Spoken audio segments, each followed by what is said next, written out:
He opened the envelope and stared at a fine for $1 million. Not from the government, not from a lawsuit, but from his neighborhood HOA for the color of his mailbox. He laughed. Then he pulled out a document that had been sitting in his grandfather's files for 40 years, and suddenly the HOA wasn't laughing anymore. Neither was Brenda. Didn't see that coming. This is your last chance this week. Subscribe to HOA Conflicts now, because these stories only get crazier. Before we continue, I'm curious, where are you watching from? Drop your country in the comments. Arthur had spent 15 years saving for that piece of land. Not a condo, not a townhouse, land. 3 acres on the edge of a quiet valley in rural Tennessee, with a hand-built cabin his grandfather had started in the 1970s. And Arthur had finished with his own hands. No contractor, no shortcuts, every beam, every nail, every coat of paint chosen by him. It was the kind of place you dream about when the city is eating you alive. A creek running behind the tree line, morning so quiet you could hear the frost melt. He wasn't bothering anyone. He worked remotely, kept to himself, had 2 dogs and a vegetable garden. He'd moved in during late autumn and spent the first winter completely at peace. And then spring came, and with spring came the letter. It was from the Cedar Ridge HOA. He didn't even know there was an HOA. The previous owner had never mentioned it. The real estate agent had glossed right past it. But there it was, a welcome letter, a 40-page rulebook, and a list of mandatory aesthetic standards that read like it had been written by someone who'd never touched dirt in their life. Arthur skimmed it, set it aside, and forgot about it. That was his first mistake. 3 weeks later, a woman knocked on his door. Mid-50s, clipboard in hand, sunglasses indoors. She introduced herself as Brenda Kensington, president of the Cedar Ridge HOA, and she did not introduce herself warmly. "Your mailbox is the wrong shade of green," she said, before he could even say hello. He blinked. "Excuse me, the approved palette is forest green code 7B. 4, yours is closer to sage." "That's a violation." She made a note on her clipboard. Arthur told her politely that he'd look into it. He didn't look into it. 2 weeks after that, he received his first fine, $250 for the mailbox, plus an additional $150 for his garden being visible from the road in an unstructured manner. He stared at that line for a long time. His vegetables were a violation. He paid it, begrudgingly. He told himself it wasn't worth the fight, but Brenda had mistaken his patience for submission. Over the next 4 months, the fines kept coming. His fire pit, violation. His dogs being off-leash on his own property, violation. A tarp covering his truck during a rainstorm, violation.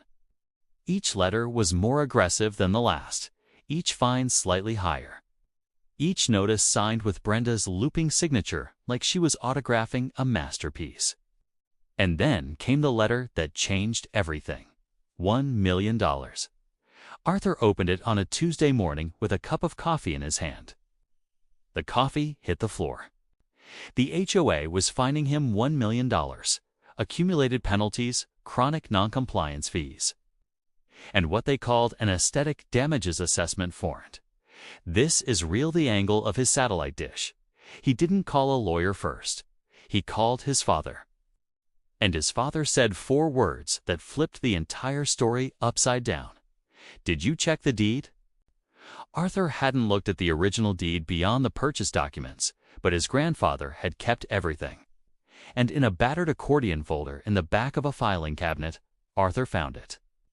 A land survey from 1974, a county easement record, and a single handwritten addendum his grandfather had filed with the county clerk 50 years ago. The HOA had been incorporated in 1989. His grandfather had owned that land since 1971. The HOA's founding documents had extended their jurisdiction boundaries. But when they drew those boundaries, they had included Arthur's parcel by mistake. A clerical error that was never corrected. The land had been grandfathered literally outside of HOA jurisdiction. Arthur didn't just live outside their authority. The road that Brenda Kensington drove in on every time she came to inspect his mailbox. It ran through his property. The HOA had been using a private access road on Arthur's land for 35 years without a formal easement agreement. They had assumed it was a county road. It was not. It was his. Every single fine, every letter, every clipboard visit built on a foundation that didn't legally exist. Arthur sat in his grandfather's old chair for a long time. Then he called a property attorney. When he explained the situation, there was a pause on the other end of the line. Then the attorney said quietly, "Oh, this is a good one." Now, you'd think that when Arthur's attorney sent a formal letter to the HOA explaining the jurisdictional error and demanding all fines be voided, Brenda Kensington would have backed down. You'd think. Instead, she hired her own attorney, called an emergency HOA board meeting, and sent Arthur a letter doubling down, claiming that decades of implied use established their authority, and that the access road had become a de facto public easement through prolonged community use. She also, and this is where it stopped being funny, filed a preemptive lawsuit to establish HOA jurisdiction over his land permanently. She was trying to legally seize authority over his property before he could take it away from hers. Arthur's attorney wasn't rattled. She just made this significantly more expensive for herself, he said. They responded with a counter-filing.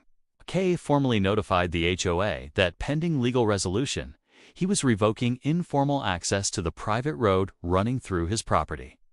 Not closing it immediately, that would have been premature, but placing them on notice. If they wanted to continue using that road, they would need to negotiate a formal paid easement. The access road was the only way in and out of the Cedar Ridge subdivision. That's when Brenda Kensington finally understood what she had started. The HOA called an emergency community meeting. Residents who had never cared about Arthur's satellite dish were suddenly furious with Brenda. Because without that road, every single house in Cedar Ridge was effectively landlocked. Property values, insurance assessments, even emergency vehicle access, all of it tied to a road that belonged to the quiet man with the vegetable garden and the wrongly colored mailbox. The lawsuit collapsed within 6 weeks. Brenda's personal attorney withdrew. The HOA board voted to remove her as president. They reached out to Arthur's attorney, not with demands, but with something they had never once offered him, an apology. The settlement was clean. Every fine voided. Legal fees covered by the HOA's reserve fund. And Arthur was granted the right to negotiate a permanent paid easement for the road. A modest annual fee, automatically renewed, giving him passive income from the neighborhood he'd never asked to be part of. But here's the part that nobody in Cedar Ridge talks about loudly. Brenda Kensington's house lost nearly $40,000 in appraised value after the incident became part of the public property record. Any future buyer would have to reckon with the legal history, with the fact that their former HOA president had launched a $1 million war against a man over a mailbox, and lost everything in the process. Arthur repainted the mailbox the week after the settlement, not forest green, code 7B4. He painted it bright red. Because the land was his. It had always been his. And some fights aren't about the mailbox.